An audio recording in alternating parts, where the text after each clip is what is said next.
شروع اللہ کے نام سے جو بڑا مہربان نہایت رحم والا ہے۔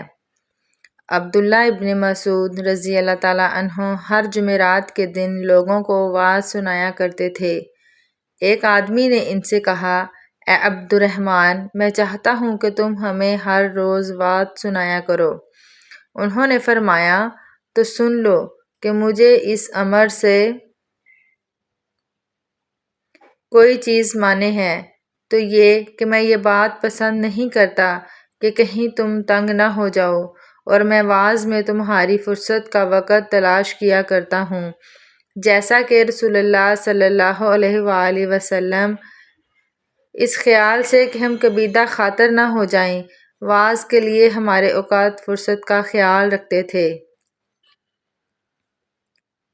وہ خطبہ میں فرما رہے تھے کہ میں نے رسول اللہ صلی اللہ علیہ وآلہ وسلم کو یہ فرماتے ہوئے سنا کہ جس شخص کے ساتھ اللہ تعالیٰ بھلائی کا ارادہ کرے، اسے دین کی سمجھ عنایت فرما دیتا ہے، اور میں تو محض تقسیم کرنے والا ہوں، دینے والا تو اللہ ہی ہے، اور یہ امت ہمیشہ اللہ کے حکم پر قائم رہے گی، اور جو شخص ان کی مخالفت کرے گا انہیں نقصان نہیں پہنچا سکے گا، یہاں تک کہ اللہ کا حکم قیامت آ جائے اور یہ عالم فنا ہو جائے۔ میں عبداللہ بن عمر رضی اللہ تعالیٰ عنہ کے ساتھ مدینے تک رہا۔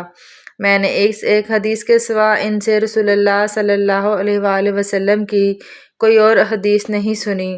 وہ کہتے تھے کہ ہم رسول اللہ صلی اللہ علیہ وآلہ وسلم کی خدمت میں حاضر تھے کہ آپ صلی اللہ علیہ وآلہ وسلم کے پاس کھجور کا ایک گھابا لایا گیا۔